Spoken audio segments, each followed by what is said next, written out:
Alors, à l'ordre, s'il vous plaît, ayant constaté le quorum, je déclare la séance de la Commission de l'économie et du travail ouverte. La Commission est réunie afin de poursuivre l'étude détaillée du projet de loi numéro 89, loi visant à considérer davantage les besoins de la population en cas de grève ou de lockout. Madame la secrétaire, est-ce qu'il y a des remplacements? Oui, Monsieur le Président. Madame Boivin-Roy Anjou-Louis-Riel est remplacée par Madame Lachance Bellechasse, Madame Mallette Huntington par Madame Picard-Soulanges, Madame Lacoyenne Olivier Chemédé par Madame Prass Darcy-McGee et Monsieur Fontessia Laurier-Dorion par Monsieur Leduc Hochelaga-Maisonneuve. Merci, Madame la secrétaire. Alors, si vous vous souvenez, lors de l'ajournement 15 minutes plus tôt que prévu hier, nous étions à l'article 4 qui introduit un nouvel article. Et plus précisément, il y avait un amendement qui était déposé par le député d'Hochelaga-Maisonneuve et le député de Jean Talon était dans son intervention. Alors, pour commencer la journée de ce matin, je vais céder la parole au député de Jean Talon pour qu'il puisse continuer son intervention. La parole est à vous, Monsieur le député. Merci. Merci, Monsieur le Président. Oui, quand on s'est laissé hier, nous étions, Monsieur le ministre et moi, dans un échange sur la portée du projet de loi 89 ou la portée des dispositions des deux mécanismes. Le mécanisme qui permet donc de restreindre le droit de grève en déclarant que certains des services visés sont nécessaires pour le bien-être de la population par rapport au régime existant de services essentiels, et ensuite la capacité de mettre fin à une grève pour envoyer en arbitrage. La discussion, c'est qu'il y a une série d'amendements proposés par le collègue de Hochelaga-Maisonneuve qui visent à restreindre les secteurs ou les emplois auxquels s'appliquerait le projet de loi 89. Et le ministre nous dit qu'il est d'avis que non, il doit s'appliquer de manière générale. Et la discussion, c'est de voir, oui, mais est-ce qu'on ne veut pas s'assurer que c'est une atteinte minimale au droit d'association qui comprend le droit de grève? Et là-dessus, donc, le ministre, juste avant qu'on termine, disait, puis je l'apprécie, que lui, il envisage une utilisation exceptionnelle et prudente des pouvoirs qui lui sont conférés par le projet de loi 89 ou qui sont conférés au futur ministre du Travail et au gouvernement, et futur gouvernement par le projet de loi 89, et qu'il espère qu'il va y avoir de moins en moins de conflits qui vont nécessiter l'application de ces dispositions. Il a dit « ça va être appliqué avec parcimonie ». Je conclurai peut-être notre échange, où j'aimerais l'entendre réagir à deux extraits de mémoire qu'on a reçus et en fait de personnes qui sont venues témoigner en consultation particulière, parce que je continue à penser que ni dans les moments et la façon dont le ministre pourra adopter un décret pour déclencher le premier mécanisme, ni dans la catégorie d'emplois visés, on ne retrouve actuellement à même le projet de loi les mêmes mots ou les mêmes concepts que lui utilise pour décrire la façon dont ces mécanismes-là vont être mis en vigueur ou vont être enclenchés. Parce que quand il va y avoir des services assurant le bien-être de la population, au départ, ça prend un décret du gouvernement. Et ça, ce n'est pas encadré. Il n'y a pas de critères actuellement. Les mots parcimonie exceptionnelle ou des concepts qui rappellent ça ne sont pas là. Et hier, on avait aussi une discussion sur le fait que, est-ce que ça a un impact sur la négociation ou seulement sur le droit de grève? Et moi, j'ai dit non, ça a un impact, c'est lié. Le droit de grève et la négociation, c'est lié. Et la capacité d'avoir cette épée de Damoclès va venir influencer sur la capacité des partis de librement négocier les conditions de travail. L'Université de Montréal est venue nous rappeler ça. Les experts, donc, du Centre de recherche interuniversitaire sur la mondialisation et le travail de l'Université de Montréal, à la page 19, nous disent que la capacité du pouvoir exécutif de mettre, lorsqu'il le jugera nécessaire, le chapeau de joueur, et ce, de manière imprévisible et à tout moment du processus de négociation, dépouille aussi les parties à la négociation de toute prévisibilité stratégique et risque d'introduire beaucoup d'incertitudes dans le processus de négociation et d'affecter sa dynamique de beaucoup de catégories d'emplois, notamment qu'on ne veut pas exclure, là, et notamment qui font l'objet des propositions d'amendement du collègue de Hochelaga-Maisonneuve. Dans la même foulée, sur l'incertitude et sur le risque, en fait, qu'il y ait plus de conflits devant les tribunaux, c'est le professeur Finn Makela de l'Université de Sherbrooke qui nous rappelait ceci à la page 12 de son mémoire. « Aucune loi québécoise ne définit les notions de sécurité sociale ni de sécurité économique. Ainsi, il reviendra au tribunal administratif du travail de tracer les contours de ces notions, jusqu'ici inconnues en droit québécois. Personne ne peut donc prédire avec précision l'importance des limites qui seraient apportées à la liberté d'association des personnes salariées québécoises si le projet de loi devait être adopté. Cependant, une chose est certaine, les situations captées par la définition proposée de services assurant le bien-être de la population seraient nécessairement celles où la santé et la sécurité publique ne sont pas menacées. Sinon, ce serait le régime actuel des services essentiels qui s'appliquerait. Ça vient jouer dans notre discussion aussi d'hier sur dans quel cas s'applique quel régime. À notre connaissance, je continue à citer le professeur Makela, à notre connaissance, depuis l'affaire Saskatchewan Federation of Labour, aucun tribunal canadien n'a confirmé la constitutionnalité d'un régime de grève contrôlé, ce qui est proposé par le ministre, ça c'est moi qui le dis, lorsque les services visés ne posent pas un danger pour la santé ou la sécurité de la population. Il est donc envisageable, sinon probable, qu'un tribunal vienne à la conclusion que le régime proposé par le projet de loi est incompatible avec l'article 2D de la Charte canadienne des droits et libertés et de l'article 3 de la Charte québécoise des droits et libertés de la personne. D'où l'importance de réduire ou de cibler le plus possible les emplois, les catégories d'emplois, les travailleurs à qui ça s'applique. Qu'est-ce que le ministre en pense? Monsieur le Président, je pense que on va revenir à la discussion qu'on avait hier. Je pense qu'il y a deux éléments centraux dans vos remarques, collègues. C'est, premièrement, l'atteinte minimale. Mais l'atteinte minimale, c'est dans une série d'options, il faut prendre l'option qui est la moins attentatoire possible pour, évidemment, éviter d'enfreindre un droit fondamental qui est prévu dans nos chartes. Ici, ce n'est pas le but des amendements présentés par notre collègue d'Hochelaga Maisonneuve. Ce que j'ai mentionné hier, c'est faire un peu du cherry picking, c'est ajouter des exceptions. Les universités, les centres de services scolaires, ajouter des exceptions en disant il n'y a jamais eu de conflit justifiant ou donnant une légitimité à une loi comme la PL 89. Puis vous allez m'excuser de le redire, c'est pas parce qu'on n'a jamais violé les dispositions anti-briseurs de grève qu'elles ne s'appliqueront pas à toi. C'est pas parce qu'on n'a jamais fait d'ingérence patronale que les articles 12, 13, 14 du Code du travail ne s'appliqueront pas à toi.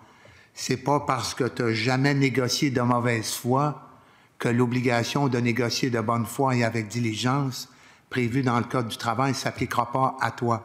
C'est ce qu'on appelle l'application générale d'une loi. Les lois du travail, comme toutes les lois, à moins de certaines exceptions que nous avions discutées dans la loi sur l'encadrement du travail des enfants, mais il faut que les exceptions soient dans le cas du travail des enfants. Il fallait trouver des exceptions qui étaient le prolongement de la vie scolaire ou familiale de l'enfant et compatibles avec leur niveau de maturité socio-affective. Fait ici, je pense que c'est l'atteinte minimale pour protéger les besoins de la population. Et j'en suis convaincu. Ceci dit, le deuxième élément soulevé par vos propos, c'est le professeur Makela de l'Université de Sherbrooke. Je ne sais pas si je le prononce bien, que j'ai bien apprécié par ailleurs, avec qui j'aurais aimé avoir des échanges, comme vous d'ailleurs. Je pense qu'on aime les débats intellectuels. Des fois, on est un peu à côté de la traque, mais on discute, puis c'est comme ça qu'on fait avancer les choses, puis on apprend à apprendre. Puis quand on a commencé nos études, vous et moi, on avait la même perspective. Il faut apprendre à apprendre. C'est la meilleure façon de réussir des études. Mais quand le professeur Makela, il est docteur aussi, dit c'est dur à définir la sécurité sociale et économique. Vous me permettrez de vous taquiner. Votre collègue de Matane, lui, il comprend bien c'est quoi la sécurité économique. Et parlez-lui de la sécurité économique dans le contexte d'un conflit des traversiers, où il y a aussi des services essentiels, mais où il pourrait y avoir des services complémentaires en vertu du PL 89. Puis votre collègue de Matane, on le connaît, vous le connaissez bien mieux que moi, mais il vous donnera une définition claire et précise. Et quand le professeur Makela, il dit, dans l'hypothèse où il y a une contestation, il est raisonnable de penser que ça ne passera pas le test. Il est raisonnable de penser que ça peut passer le test. J'en reviens tout le temps à ce qu'est le droit. On gagne ce qui est perdu d'avance, puis on perd ce qui est gagné d'avance. Mais moi, je demeure convaincu, puis je pense que j'ai échangé avec lui là-dessus, en tout cas avec un des professeurs. Plus on définit un critère chirurgical, ce que vous me proposiez hier, plus on se met à risque constitutionnel dans l'hypothèse d'une procédure judiciaire. Plus on met un risque défini de manière chirurgicale, plus on donne un caractère un peu politique à la décision. Et on enlève de la marge de manœuvre, certainement une marge d'appréciation à un tribunal impartial et indépendant qu'est le tribunal administratif du travail. Fait que ça, c'est une autre conviction que j'ai, collègue, que le critère tel qu'il est défini, moi, je trouve qu'il est facile à comprendre. Quand on réfère au bien-être de la population, c'est les services minimalement requis, puis les services minimaux, vous savez d'où ça vient. C'est un comité de liberté syndicale, l'Organisation internationale du travail. Sécurité sociale, économique, environnementale, on le sait. Environnementale pour éviter une catastrophe ou un cataclysme, économique pour éviter des impacts majeurs ou significatifs, puis social, la même affaire. On l'a vécu dans certains cas où ça aurait pu peut-être s'appliquer. Mais je le répète, on n'a pas intérêt, vous et moi, dans notre quête d'un bon équilibre, à trop définir. Puis, je serai toujours ouvert, là, parce qu'on n'est pas dans ce débat-là, on n'est pas rendu à l'article sur les critères, mais j'aime ça, dans les amendements comme ça, prendre de l'avance, puis discuter de tous les articles. Il y en a 11 dans le projet de loi. Puis, à un moment donné, quand on aura terminé les amendements soumis particulièrement par mon collègue d'Hochelaga-Maisonneuve, ça va nous permettre d'avancer plus rapidement. On a toujours travaillé comme ça, puis j'ai la même confiance que ça va se continuer avec ce projet de loi-là. Fait que c'est mon opinion, ceci dit, humblement soumise, collègue de Jean Talon. Moi, je pense que le critère y est clair. Puis ce sera au tribunal de l'apprécier toujours en fonction des faits mis en preuve. Monsieur le député Jean Talon. Oui, moi aussi, j'apprécie la discussion qui est éminemment juridique avec le ministre. Et oui, il a raison, on prend un peu d'avance sur ce qui s'en vient par la suite, mais c'est parce que c'est lié. Ici, on est en train de discuter à qui peut s'appliquer le projet de loi 89. Donc ça, c'est 111.22.2. Mais c'est lié à la notion de pouvoir, dans quelle mesure il y a un pouvoir discrétionnaire conféré au ministre ou au gouvernement d'intervenir dans des conflits de travail. Si ce n'est pas le qui est circonscrit ici, c'est le quand et le comment, notamment à l'article 111.22.4. Donc, c'est lié. Mais c'est lié. C'est pour ça qu'on a la conversation en parallèle, parce que si ce n'est pas circonscrit là, est-ce que c'est circonscrit ici? Ou à l'inverse, si ce n'est pas circonscrit ici, est-ce que c'est circonscrit là? C'est-à-dire, comment et quand s'exerce le pouvoir discrétionnaire d'adopter un décret, à qui il s'applique. Là, le ministre dit, c'est ça qu'il nous dit, son optique, c'est je veux que ça reste large quant à qui ça s'applique. Alors là, il faudra qu'on ait une discussion à quand et comment ça s'applique. Parce que depuis le début, quand j'écoute le ministre répondre, il tient pour acquis que le décret ne peut être adopté. En tout cas, j'ai l'impression, je comprends de ses réponses, qu'il tient pour acquis que le décret ne sera adopté que quand il y a un conflit de travail qui est en cours. Je ne vois pas cette limitation dans l'article 111.22.4. Je ne vois pas où est balisé l'exercice du pouvoir discrétionnaire du gouvernement d'adopter un décret qui va avoir un impact majeur sur le déroulement des négociations, qu'il y ait un conflit ou pas, si d'ailleurs il peut être adopté longtemps à l'avance. Il nous a parlé, c'était hier ou avant-hier, de critères qu'il va analyser, qu'il va consulter, qu'il va observer, la durée du conflit, la nature du conflit. C'est ce qu'il nous a dit, mais ce n'est pas dans le projet de loi actuellement. Donc, c'est pour ça que c'est lié. Ici, on est en train de discuter qui. On ne veut pas restreindre, on ne veut pas ciseler, fort bien, mais on va avoir donc une discussion à 111.22.4 sur comment s'applique le décret. Je termine en disant que je suis un petit peu étonné de ce que le ministre affirme sur le plan juridique quand il dit « donner plus de détails ou baliser », c'est rendre la chose plus politique.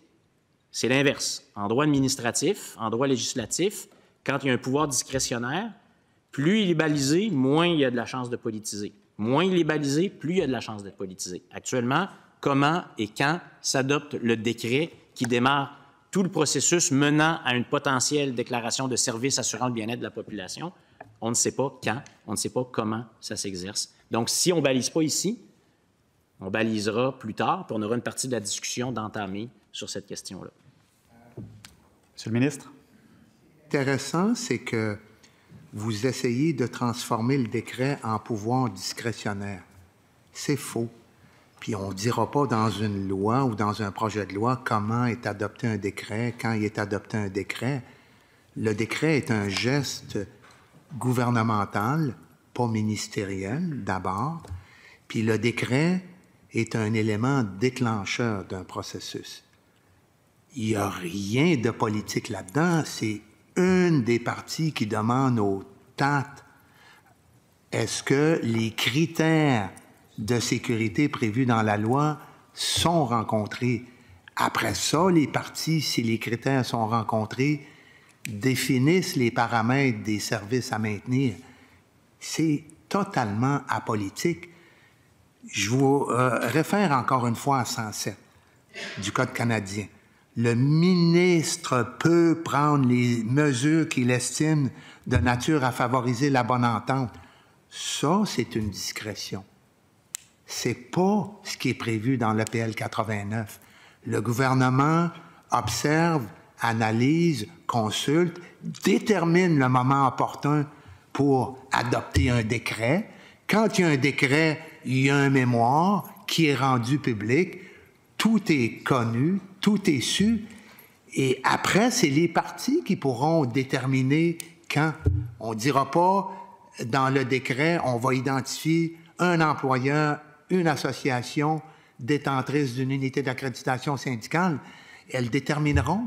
Nous, on est là d'abord et avant tout pour accompagner, pour aider à la négociation par les parties. C'est un processus qui leur appartient.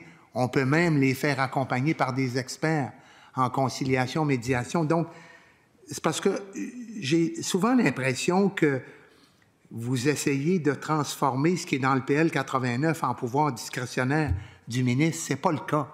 Le ministre, il discute, il y a une décision qui est prise par le Conseil des ministres d'adopter un décret. Vous savez, en plus, vous, de par votre formation, comment s'adopte un décret. Et le gouvernement ne se fera pas dire comment adopter un décret. Il va l'adopter avec toute la rigueur, puis l'analyse que ça requiert. Et après ça, le dossier ne cesse jamais d'appartenir au parti. Puis le gouvernement dira pas la sécurité sociale ou la sécurité économique est compromise. C'est le tribunal, indépendant et impartial. C'est pas politique. C'est ça qui est important, selon moi, de retenir. Puis je veux pas trop utiliser l'article 107 du Code canadien du travail, mais c'est pratique de le faire devant des allégations que c'est un pouvoir discrétionnaire du ministre. Le décret, il va être adopté, j'ai expliqué hier à de multiples reprises comment il va être adopté. Il peut être adopté quand le gouvernement va juger que c'est opportun de le faire. C'est une question d'opportunité parce que le ministre et le ministère du Travail analysent les circonstances, décident du moment opportun permettant à une des parties de saisir le tribunal administratif du travail, mais il va le faire à un moment qui est opportun. Merci. D'autres interventions? Monsieur le député de Jean Talon? Allez-y. Je note que lorsqu'on parle du décret et de l'étape numéro 1, ce qui déclenche tout le processus, vous glissez tout de suite sur la deuxième étape. Ah oui, mais là, il va falloir qu'une des deux parties demande au tribunal de définir s'il devrait y avoir, donc, assujettissement, et ensuite, quelles sont la nature, puis là, les obligations de négocier. Mais l'étape 1, on ne peut pas la minimiser. Vous allez vite là, sur l'étape 1, vous dites « Oui, mais à l'étape 2, il va y avoir un tribunal. » L'étape 1, tout commence, l'épée de Damoclès commence à être au-dessus de la tête des partis. Par exemple, un syndicat qui est en grève, à partir du moment où le gouvernement, quand il va le juger opportun, c'est ça que vous venez de dire, va dire « Bon, bien, j'adopte un décret. Je dis que vous, association accréditée, puis vous, employeur, à partir de maintenant, le tribunal va pouvoir déterminer s'il y a des services assurant le bien-être à la population qui devraient être maintenus. » C'est fondamental. C'est un geste qui est fondamental et il n'est pas balisé actuellement. Vous utilisez beaucoup de mots qui ne sont pas là-dessus. Puis oui, je sais très bien comment s'adopte un décret, puis vous le savez que je le sais. Il y a bien des pouvoirs discrétionnaires qui sont balisés partout dans la loi. Dans quelle mesure, à quel moment? C'est même pas dit. Je le dis, vous dites tout le temps, ça va être dans le cadre d'un conflit. C'est même pas indiqué dans l'article 111.22.4. C'est même pas indiqué. Quand? Vous avez dit, c'est quand le gouvernement va le juger opportun. Quand le gouvernement va le juger opportun, c'est pas de la politique, ça? Le décret. Et d'autres interventions concernant cet amendement? Pas d'autres interventions. Ça va. S'il n'y a pas d'autres interventions, nous allons procéder à la mise aux voix de l'amendement. Est-ce que cet amendement est... Rappel nominal. Madame la secrétaire, s'il vous plaît. Pour, contre, abstention, M. Leduc, Hochelaga, Maisonneuve. Pour. M. Boulet, Trois-Rivières. Contre. M. Martel, Nicolet, Bécancour. Contre. M. Caron, Port-Neuf. Contre. M. Dufour, Abitibi-Est. Contre. Mme Picard, Soulanges. Contre. Mme Prass, Darcy McGee. Abstention. M. Paradis, Jean Talon. Contre. Pour. M. Allaire, Masquinongé. Abstention. Donc, l'amendement est rejeté. Alors, on revient donc à l'article 4 qui introduit le 111.22.2. Est-ce qu'il y a des interventions? Monsieur le député de Hochelaga-Maisonneuve. Pas beaucoup de temps, hein? Pardon? Sur le principal? Oui, sur l'article introduit 111.22.2. Peut-être que le ministre pourrait rapidement nous dire si le projet de loi qu'il a déposé aujourd'hui, le 101, a une incidence d'une manière ou d'une autre avec le projet de loi. Monsieur le ministre. Non, ils sont complètement parallèles. Il n'y a aucune incidence d'un sur l'autre ou de l'autre sur l'un. Vous touchez sur le Code du travail quand même, là, dans le 101? Oui. Il n'y a rien qui va toucher à ça ici. Non. OK. Ça va? Intervention? Bon, parfait. Donc, on passe au deuxième article introduit, le 111.22.3. Monsieur le ministre, je vous laisse en faire la lecture, apporter vos commentaires. Et j'ai compris que la députée de Darcy McGee aurait un amendement à proposer ensuite. Donc, allez-y pour la lecture, Monsieur le ministre, et vos commentaires. Merci, Monsieur le Président. 111.22.3. Dans le présent chapitre, on entend par services assurant le bien-être de la population les services minimalement requis pour éviter que ne soit affectée de manière disproportionnée la sécurité sociale, économique ou environnementale de la population, notamment celle des personnes en situation de vulnérabilité. Commentaire, bon, c'est là, ici, qu'on circonscrit ce qu'on entend par les services assurant le bien-être de la population. Puis là, je ne relirai pas l'article, on en a discuté abondamment.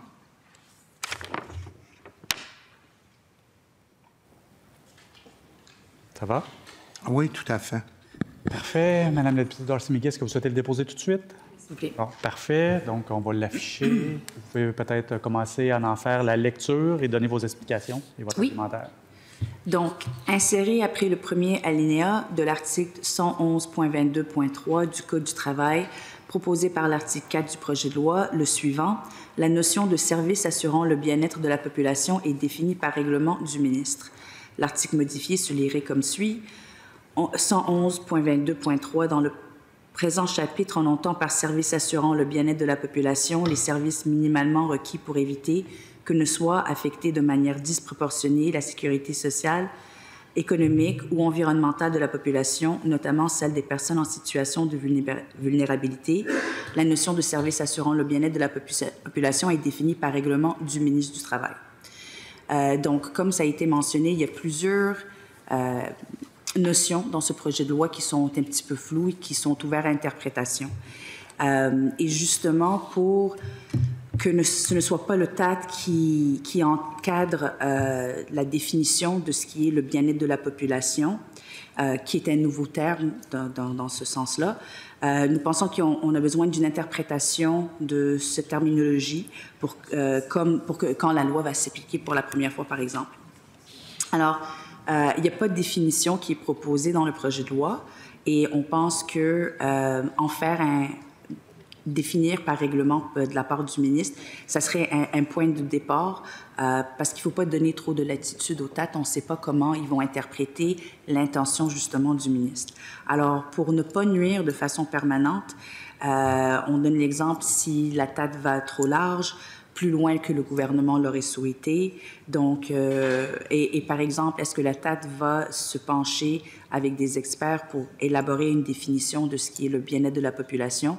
Donc, on n'est pas toujours favorable à la notion que le gouvernement fasse des choses par règlement, mais dans ce cas-ci, on trouve que ça serait une façon d'encadrer, d'amener des balises et surtout de la prévisibilité pour les partis qui auront devant la TAT à ce sujet-là.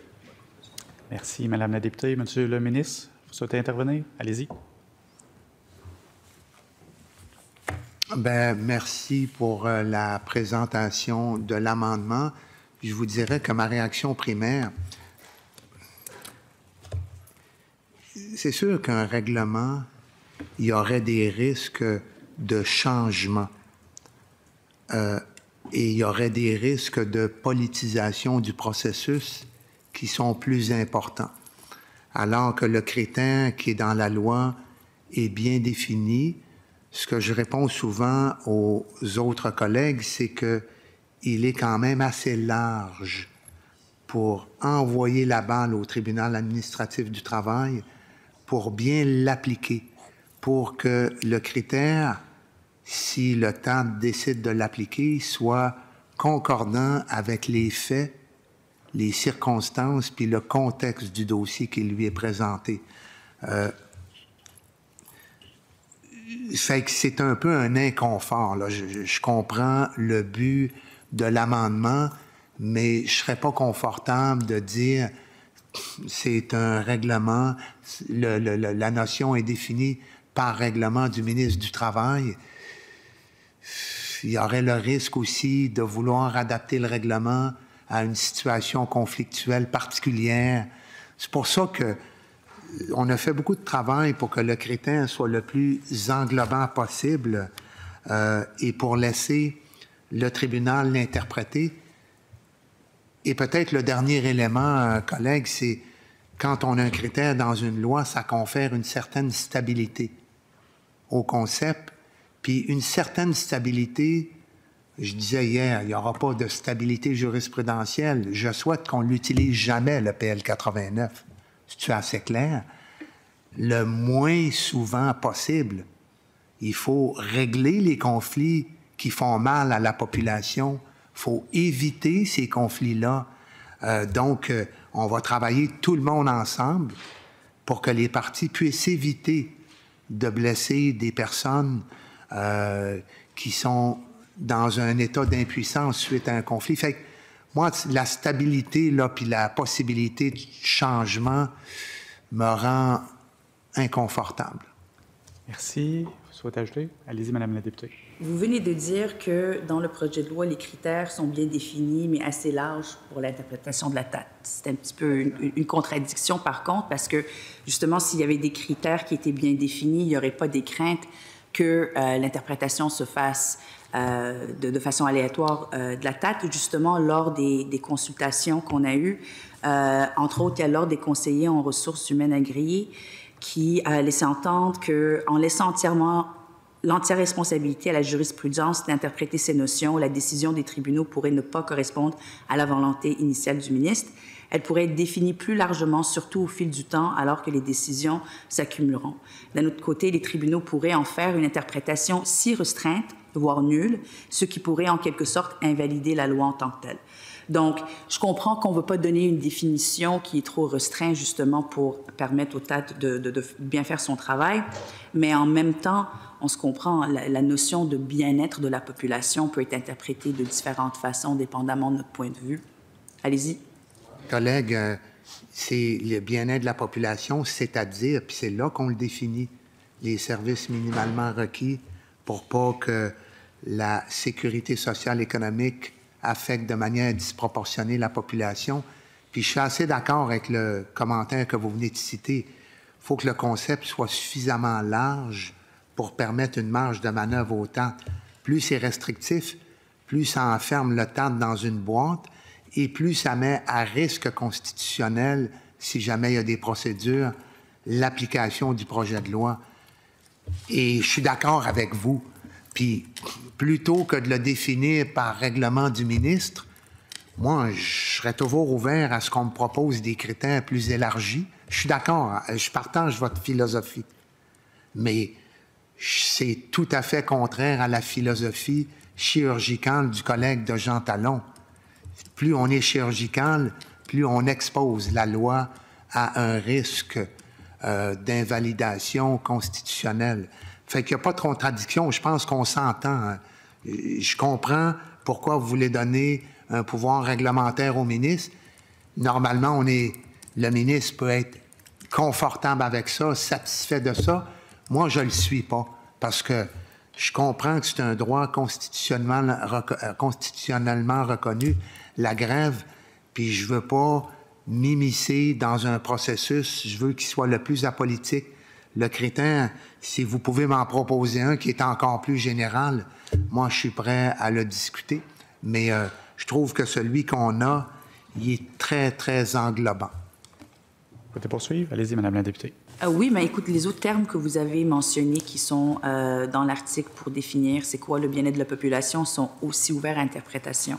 Et je pense que c'est la crainte que ça soit trop large ou que ça soit trop restreint. Donc, encore une fois, c'est pas pour... C'est pour donner des balises au TAT pour pouvoir travailler à l'intérieur de ces définitions-là.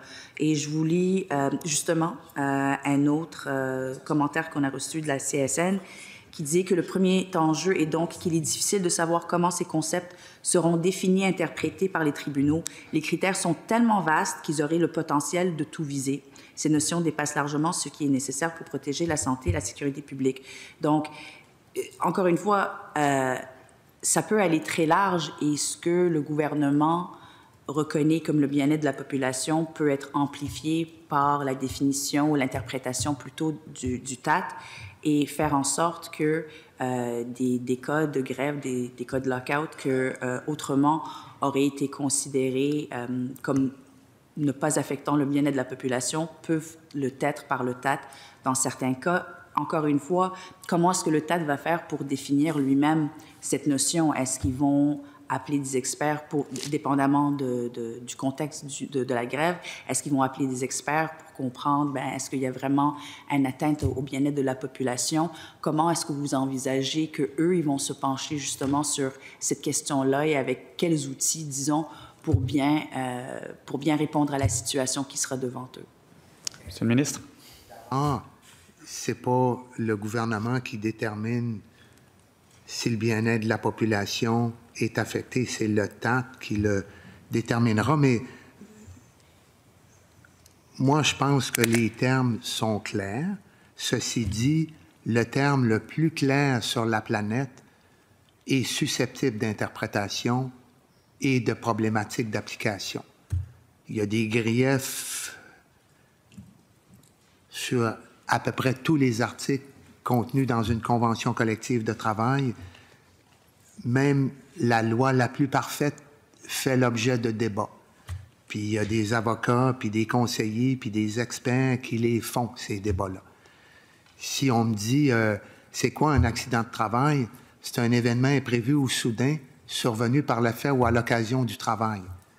Il y a des gens à l'adoption de la loi qui disaient c'est clair, mais il y a un vaste volume jurisprudentiel sur c'est quoi imprévu et soudain, puis c'est quoi par le fait ou à l'occasion du travail. Mais c'est en tenant compte de la preuve qui est soumise. C'est là que les critères prennent vie. En écoutant les témoins, en écoutant les experts, le TAC peut obtenir des observations. Il y a des règles de preuve et de procédure qui guident ces travaux, mais les parties peuvent être accompagnées d'un conseiller ou d'un procureur ou d'une personne qui a l'expertise. Il y a des personnes expertes qui peuvent être entendues.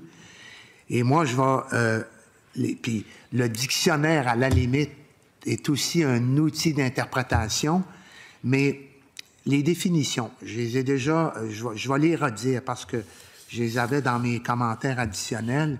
Service minimalement requis. Ça vise à limiter la portée des services qui devraient effectivement être maintenus pour porter le moins atteinte possible au droit de grève. Parce que j'ai répété souvent que le droit de grève se maintient, alors qu'il y a des manifestants qui m'ont dit « mais là, vous éliminez le droit de grève ». Non. On n'élimine pas le droit de grève. On est dans le premier mécanisme, collègues. Je poursuis. Ce ne sont pas tous les services nécessaires pour prévenir tout inconfort qui devrait être maintenu, mais ceux minimalement requis pour assurer le bien-être de la population. Et là, on s'en va à la sécurité sociale, économique ou environnementale. Cette expression vise à prémunir la population ou à la protéger de difficultés importantes causées par un arrêt de travail, notamment la pauvreté, l'isolement, l'insécurité alimentaire, l'atteinte au développement d'une personne, l'atteinte à des droits, à la sécurité, à la dignité. Elle inclut également la protection quand un risque important, tel qu'une catastrophe naturelle ou une dégradation importante de la qualité de l'environnement. Affecter de manière disproportionnée, l'effet sur la sécurité sociale, économique ou environnementale de la population doit être significatif et ne peut être un simple désagrément ou un inconfort. La population vit des répercussions significatives. Personnes en situation de vulnérabilité désigne un ou des groupes de personnes particulièrement à risque de subir des conséquences plus importantes liées à un arrêt de travail. Dr. Royer nous en a parlé abondamment. Cette notion variera en fonction du contexte, type de service visé, durée de la grève.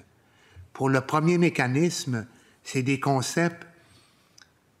Après ça, ça appartiendra au tribunal de dire est-ce que les faits mis en preuve justifient l'application de ces critères-là?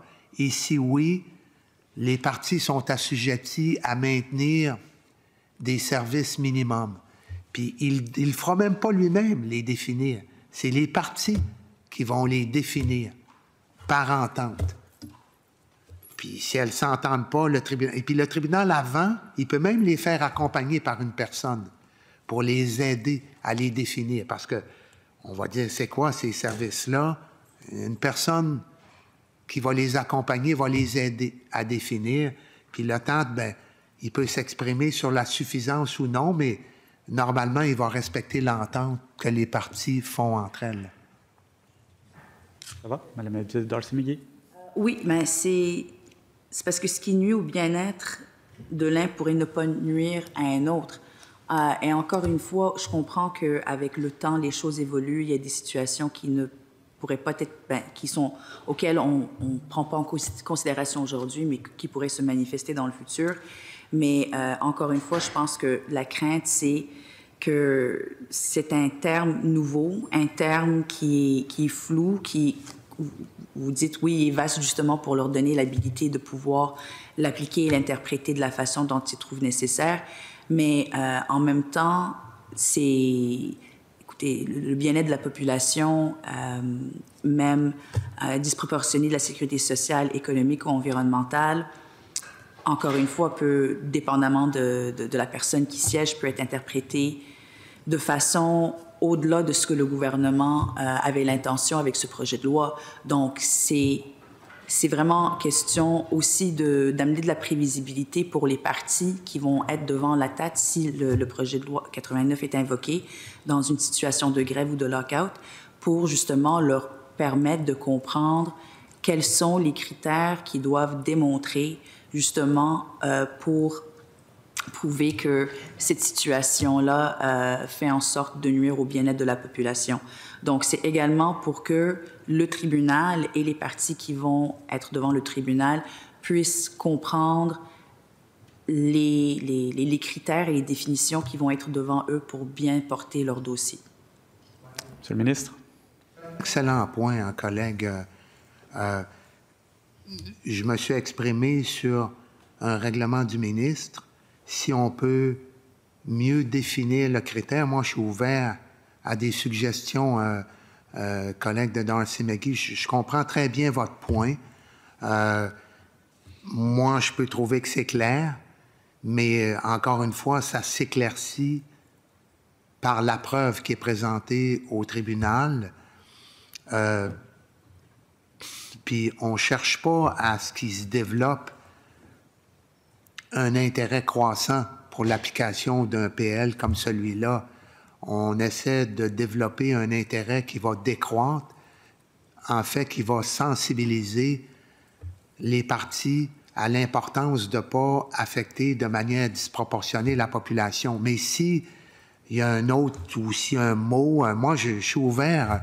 Si vous faites des suggestions, des amendements sur le contenu du critère, moi, j'aime mieux que le critère appartienne aux législateurs qu'à un règlement du ministre.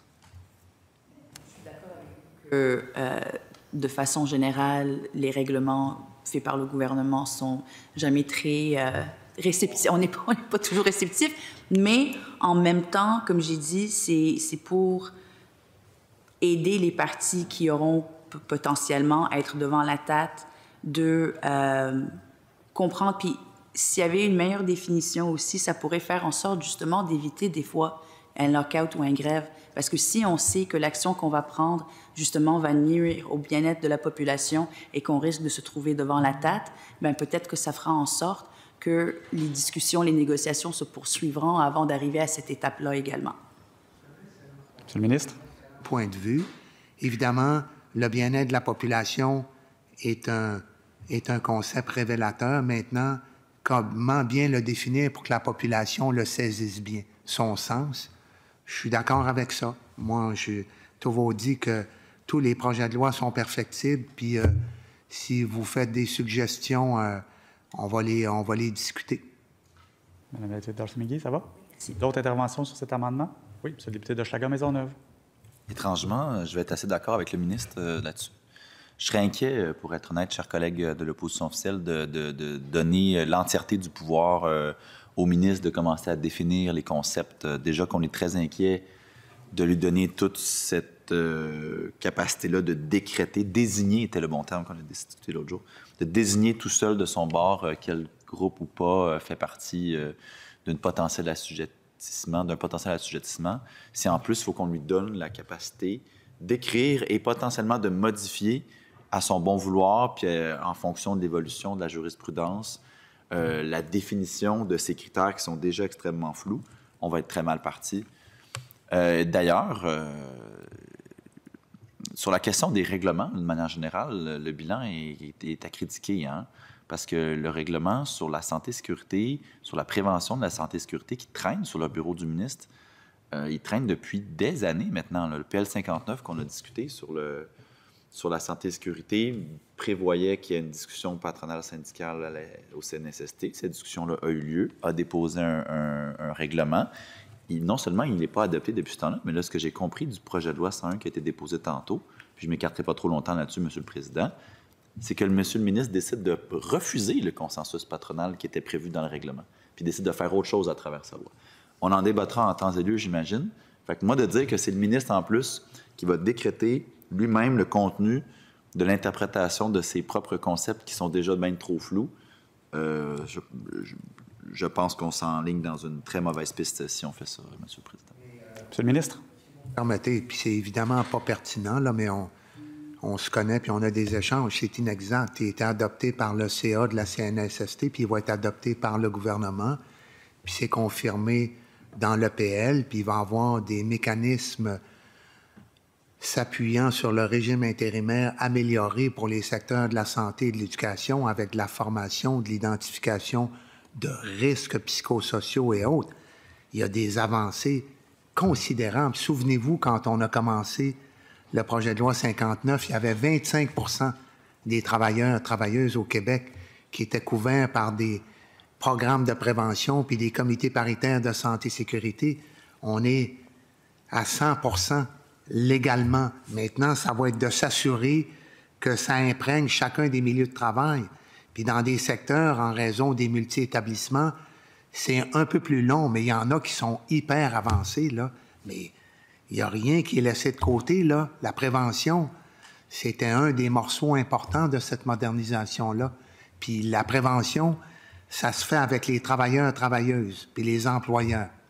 Fait que, mais excusez-moi cette impertinence, là, mais on aura, je comprends, des débats sur le projet de loi, c'est le numéro 101. Oui. C'est la retenir. Je faisais référence, M. le Président, au règlement parce que moi, je suis inquiet parce qu'on était supposé d'avoir... On avait une entente là, quand on a fait le 59 sur le fait que le règlement, ça procéderait. T'sais. On avait même négocié un règlement intérimaire. C'était une idée que j'avais soumise au ministre puis qu'il m'avait entendu après de nombreuses heures en commission parlementaire. Il y a un amendement qui devait être discuté. Je pense qu'on déborde beaucoup trop, là.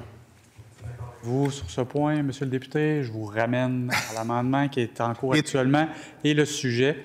De part et d'autre, je vous ai laissé intervenir de chaque côté. Je pense que vous avez eu votre moment pour en discuter. Maintenant, je vous demande puis je vous invite à revenir sur l'amendement de votre collègue de Darcy McGee. La parole est à vous, Monsieur le député.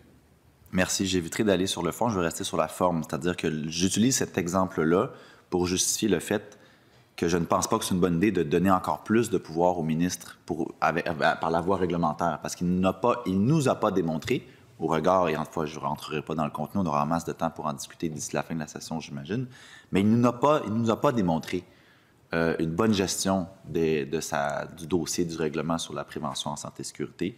Alors moi, de dire, oui, pour la définition de ça, passons par la voie réglementaire, gros bémol, gros bémol.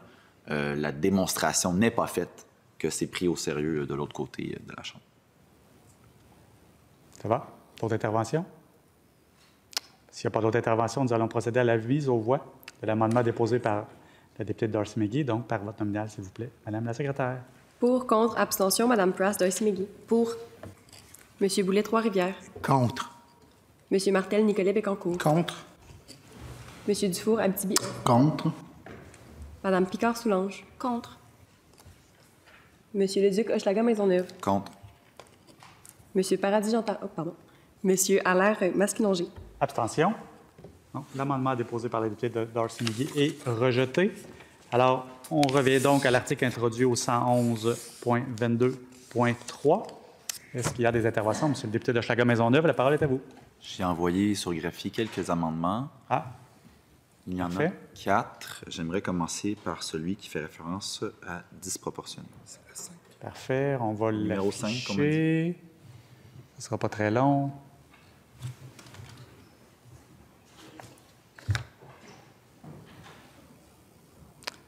Vous pouvez peut-être commencer à en faire la lecture, si vous l'avez en avant de vous, bien sûr. Là. Un instant. Oui. Alors, ça va comme suit. À l'article 111.22.3, proposé par l'article 4 du projet de loi, remplacer disproportionné par grave et fondamental. Ça donnerait quelque chose comme ça, là.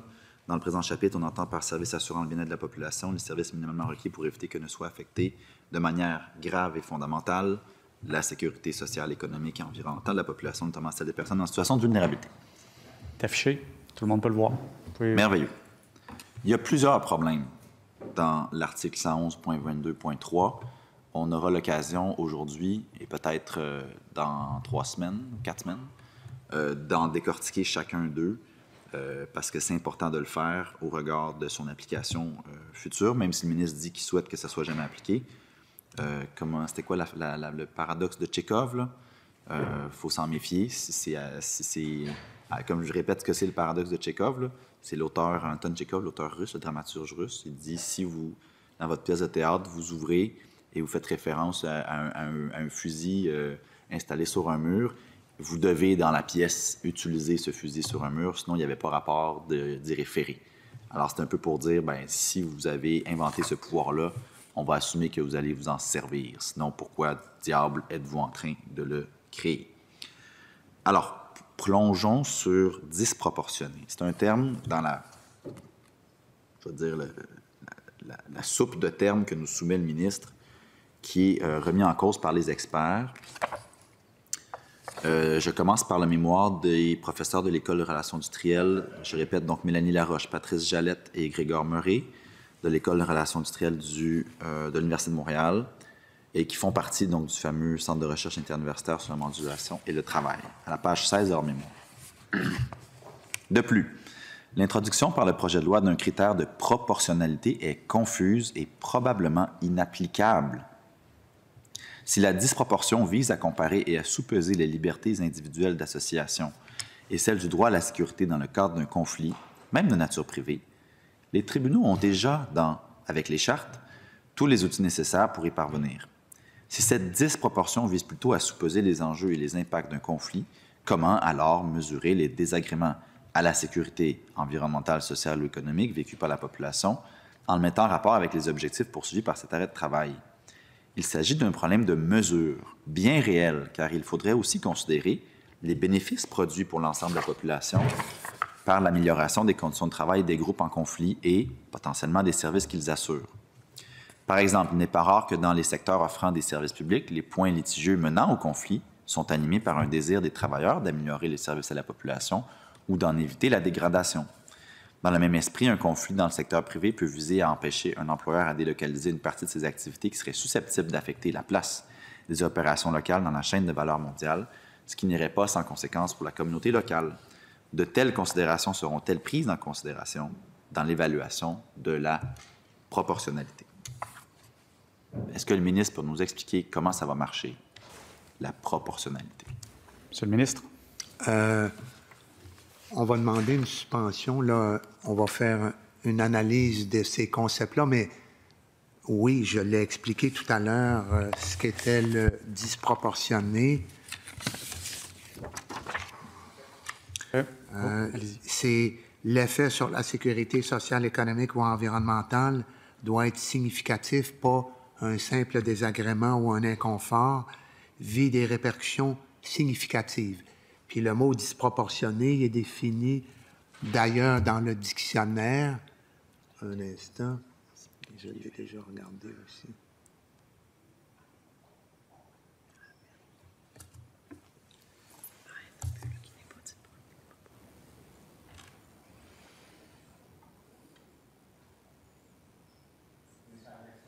L'importance, la grandeur avec quelque chose, ça réfère à de quoi qui est excessif. C'est un terme qui est bien défini dans les dictionnaires. Puis quant au grave et fondamental, je trouve que c'est une tentative de faire indirectement ce qu'on ne voulait pas faire, plus directement. Vous voulez transformer ça en service plus qu'essentiel. Parce que dans le mot fondamental, on dit qui a un caractère essentiel et déterminant. Donc, vous voulez aller même au-delà de ce qui est essentiel. Puis le service essentiel, il est défini selon un critère de danger pour la santé et sécurité de la population. Et là, vous rajoutez de quoi de grave et fondamental. Fait que, mais on va faire... je pense que j'accueille positivement un amendement de cette nature-là. Ça démontre la discussion que voulait amorcer notre collègue de Darcy McGee, là, mais je vous donne ma réaction préliminaire, collègue. Alors, si je regarde l'heure, puisque vous avez demandé de suspendre les travaux, si c'est toujours votre intention, Monsieur le ministre, c'est toujours votre intention de suspendre? Parfait. Donc, si vous me le permettez, on va suspendre les travaux jusqu'à 2 heures. Alors, merci tout le monde et bon dîner. Alors, à l'ordre, s'il vous plaît, la Commission de l'économie et du travail reprend ses travaux. Merci de prendre aussi quelques secondes pour éteindre la sonnerie de vos appareils électroniques. Donc, nous poursuivons l'étude détaillée du projet de loi numéro 89, loi visant à considérer davantage les besoins de la population en cas de grève ou de lockout. Si vous vous souvenez, lors de la suspension de ce matin, nous étions toujours à l'article 4 qui introduit l'article 111.22.3, plus spécifiquement sur un amendement déposé par le député d'Hochelaga-Maisonneuve. Monsieur le député, je vous céderai la parole. Monsieur le Président, juste avant qu'on commence, mon estimé collègue m'a dit qu'il y avait des problèmes de voix ici, dans cette chambre. Vous l'avez remarqué, la mienne aussi est affectée. Je voulais lui offrir là, des petites pastilles là, si jamais c'était nécessaire, mais on m'a dit qu'il y avait déjà des collègues qui en avaient acheminé, fait que c'est parfait. Mais en tout cas, s'il y en manque, il y en a d'autres ici, si je n'ai fini pas avant d'ailleurs. Cela étant dit, nous étions en train de discuter de la notion de proportionnalité, parce qu'à 111.22.3, le ministre amène une bonne quantité de nouveaux concepts. Juste avant qu'on se quitte, le ministre a fait référence aux termes qui sont utilisés dans la loi des services essentiels. Je ne sais pas si vous pouvez juste me répéter, parce que je n'ai pas le temps de le noter. Je pense que c'était déterminant. Est-ce que je me trompe? Monsieur le ministre? Déterminant. Et vous avez fait la liste, juste avant qu'on quitte, du terme qui est utilisé dans la loi des services essentiels plutôt que... Non, c'est la... Excusez-moi. La définition du mot fondamental comprenait essentiel et déterminant. Ah, d'accord. J'ai mal compris. Allons ailleurs. Le texte que j'ai lu du mémoire là, des professeurs Laroche, Jalette et Murray, qui se questionnait sur la pertinence de faire référence à cette dite proportionnalité parce qu'elle est, à toute fin pratique, impossible à définir clairement. Elle est, par définition, extrêmement subjective. Rajoutait en plus une couche de complexité parce que l'atteinte dite proportionnelle, et donc disproportionnelle dans la fonction du texte original, ne prend pas nécessairement en compte le fait que parfois l'atteinte est faite dans le cadre d'un service public, par exemple, précisément parce qu'on se soucie de l'atteinte de manière permanente des services pour une catégorie de personnes. Puis hier, on a eu un échange fructueux sur les gens qui sont dans le secteur de l'éducation, notamment les gens qui accompagnent des élèves en situation de handicap ou avec des défis particuliers.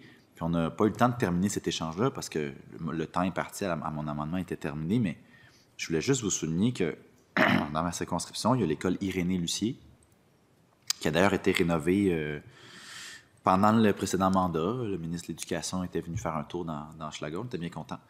Et l'école Irénée-Lucier est une école dédiée complètement là, à des enfants en besoin de particulier. Et pendant la grève de la FAE, des 22 jours là, qu'on traitait hier, donc des presque 5 semaines complètes de grève, bien, l'école Irénée-Lucier était également en grève, forcément. C'est la même commission scolaire, le centre de service scolaire maintenant, et le même syndicat, par la force des choses, le même employeur. Et j'ai fait le tour, moi, de toutes les lignes de piquetage dans ma circonscription, incluant celle d'Irénée-Lucier. Et en allant à Irénée-Lucier, qu'est-ce que j'ai trouvé? J'ai trouvé des professeurs, du personnel enseignant avec la même détermination et le même souci que ceux des écoles régulières, à savoir, je suis inquiet de la qualité des services que nous sommes en capacité d'offrir. Je suis inquiet, par exemple, des capacités de recrutement et de rétention de la main-d'œuvre. Je suis inquiet de voir qu'on n'est pas capable de fournir à la tâche pour offrir des services à la hauteur de ce que les enfants méritent. Et je fais la grève pour ça, parce que je souhaite rétablir ce niveau de service-là à moyen et long terme. Alors, il y a quelque chose d'assez intéressant dans votre concept de disproportionnalité qui vient être en confrontation avec ça, à savoir, si la grève est faite sous un motif de maintenir à long terme la qualité des services, mais qui, pour attirer l'attention du gouvernement, nécessite une diminution des services temporaires, est-ce que ça, au final, c'est quelque chose qui est finalement proportionnel? Non, je vous suis pas, collègue. Ceci dit, avec respect, là, je vois pas le lien entre l'explication que vous venez de faire puis le mot disproportionné. dans votre texte, vous dites, dans 111.2.3, pour qu'on puisse imposer des services minimaux, il faut qu'il y ait une atteinte disproportionnée à la sécurité sociale, économique et environnementale. Le disproportionné. Oui. Dans le cas, puis je vais prendre peut-être un autre exemple, l'exemple des infirmières. Vous vous rappelez sûrement les infirmières et autres personnels de la santé, les annonces de la FIC. Je ne sais pas si vous vous rappelez les annonces de la FIC pendant la grève du secteur public. C'était écrit « Nos conditions de travail sont vos conditions de soins ». Et c'est un peu ça le message qu'ils voulaient passer. Si on est capable d'avoir des bonnes conditions de travail, avoir une plus grande stabilité de personnel, du personnel plus qualifié, et donc vos soins vont être de meilleure qualité. Alors, est-ce que si on arrête nos prestations de services, si on fait la grève, dans le cas des infirmières, c'est différent parce qu'ils relèvent de la loi sur les services essentiels, bien sûr. Donc, revenons au cas des écoles. Si je fais la grève dans l'objectif d'un maintien des services, suis-je pas en train, justement, de ne pas être dans une logique de disproportionnalité? D'où le fait qu'on devrait changer ce terme-là par un terme beaucoup plus clair. Quand je dis plutôt on change disproportionné par grave et fondamental, là, on évite une forme de subjectivité. C'est un amendement qui vise à éliminer le critère que nous avons et le remplacer par un critère qui s'apparente ou qui est similaire à la définition de service essentiel.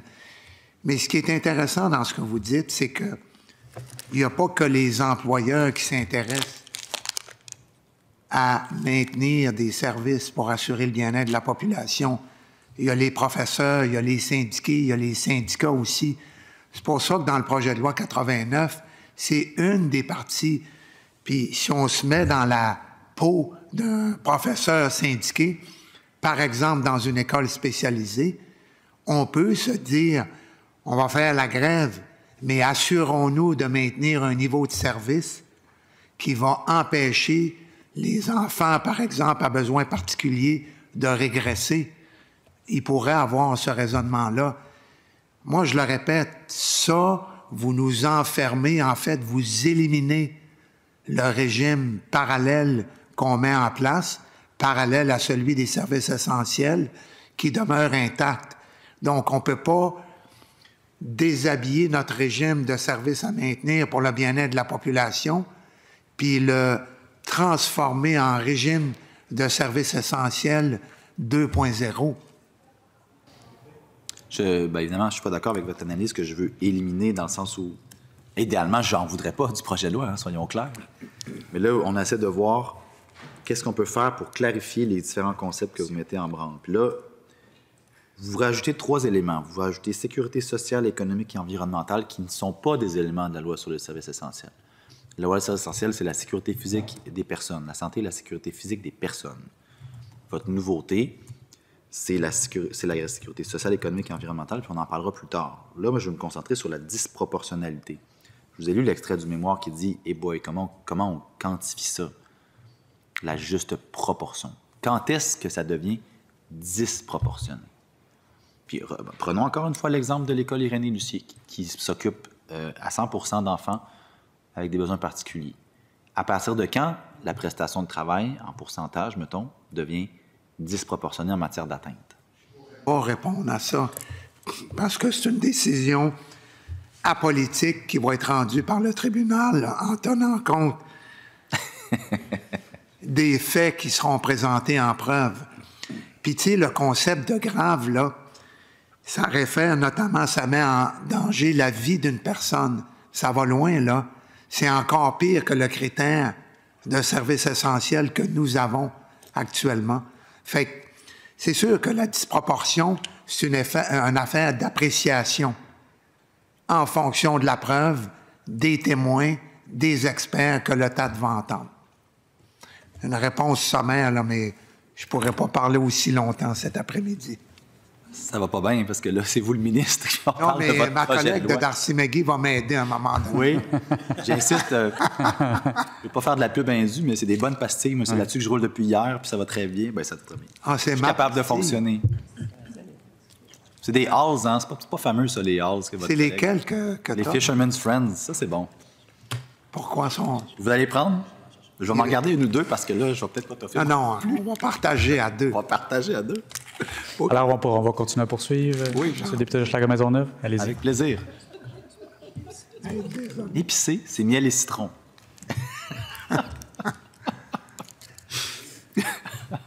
Peut-être se ramasser en infoman avec tout ça. On verra bien.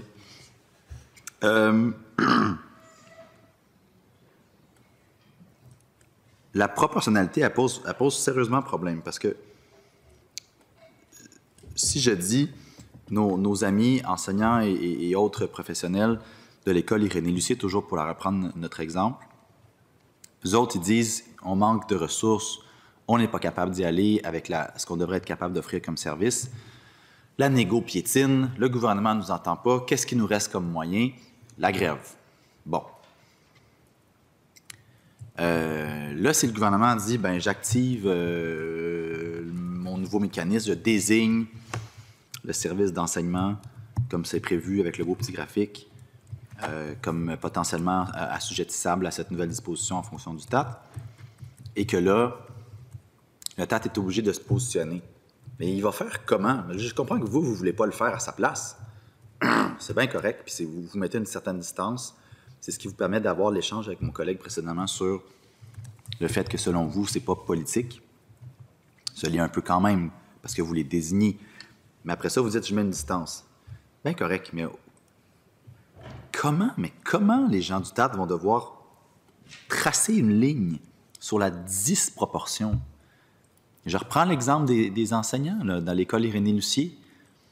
Est-ce que ça va être quoi? Ça va être 80 90 À partir de quand le désagrément devient une atteinte au bien-être et à la sécurité sociale? Je vais tenter d'être un peu plus clair. Il y a deux concepts qui doivent être utilisés. Les effets sur la population par rapport aux inconvénients dont on peut s'attendre que la population subisse. Donc, les effets de la grève et les inconvénients, ça, c'est deux termes où il y a une disproportion et ça va dépendre de la preuve. Puis, c'est pas un calcul mathématique, c'est pas quantifiable, c'est vraiment qualitatif.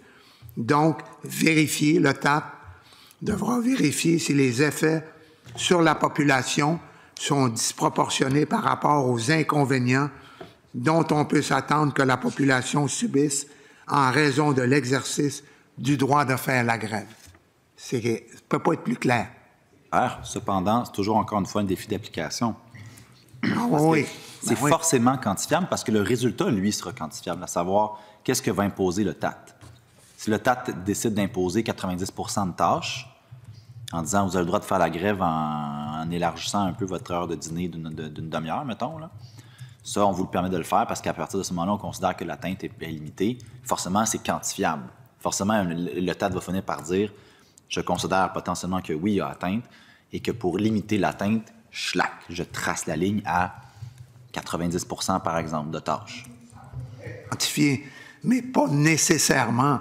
C'est parce que j'ai peur de l'analogie entre les pourcentages et les ratios. Mais tu sais, il faut que la preuve démontre que la grève cause des conséquences qui dépassent ce qui doit normalement être accepté dans le cadre d'un conflit de travail. Et le niveau de service à maintenir, il est déterminé par les parties. Et c'est pas forcément un pourcentage. Une nature de service. Les services ABC, plutôt que le pourcentage. OK. Avez-vous un exemple? Oui. Avez-vous un exemple? Quand vous dites un service type ABC? de clientèle, par exemple. Tu sais, si on est dans une école, ça peut être notamment de maintenir les services pour les enfants à besoins particuliers, là. Tu sais, c'est pas qu'un pourcentage ou c'est pas forcément un pourcentage.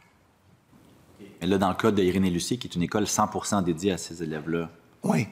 Ça serait de maintenir à 100% un niveau tout le monde. suffisant pour empêcher la régression des enfants. OK. Fait qu'eux, ils n'auraient pas le droit de faire la grève, ou en tout cas, certainement pas à 100%. C'est pas ma prétention, C'est le tribunal qui va le déterminer. Je donne un autre exemple, toujours sur les élèves à besoins particuliers. C'est ma fille qui m'a expliqué ça dans son école primaire.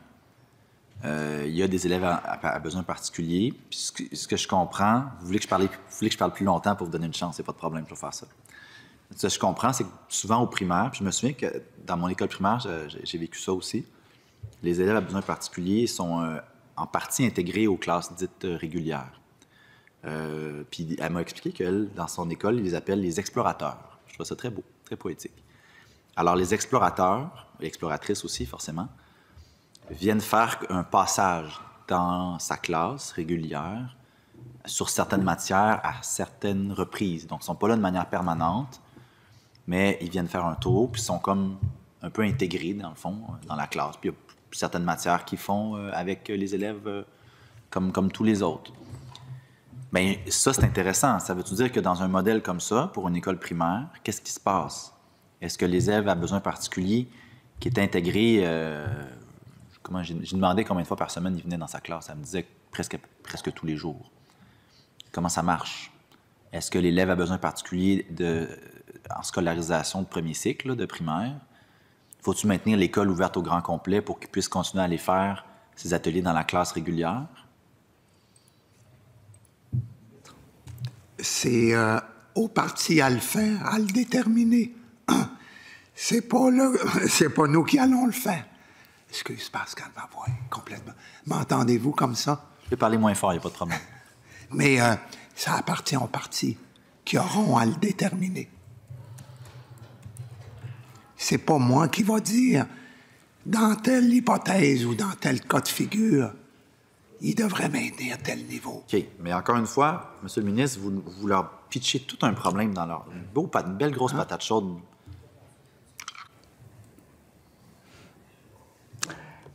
Mais... Voulez-vous qu'on suspende quelques instants? En fait, oui, je pense qu'on peut suspendre les travaux quelques instants. Oh, oui. Je vais voir si je peux récupérer. Alors, nous allons reprendre les travaux.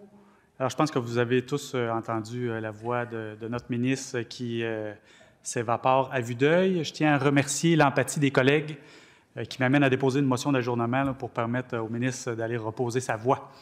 Alors, je présente la motion suivante. En vertu de l'article 165 du règlement, je fais motion pour que la commission ajourne ses travaux. Est-ce qu'elle est adoptée? Adoptée. Excellent. Merci tout le monde. Alors, je vous remercie pour votre collaboration. Comme je l'ai dit, grâce à cette motion, compte tenu de l'heure, la commission ajourne ses travaux au mardi 29 avril, 15h30, où elle entreprendra un nouveau mandat. Merci tout le monde. Bon week-end.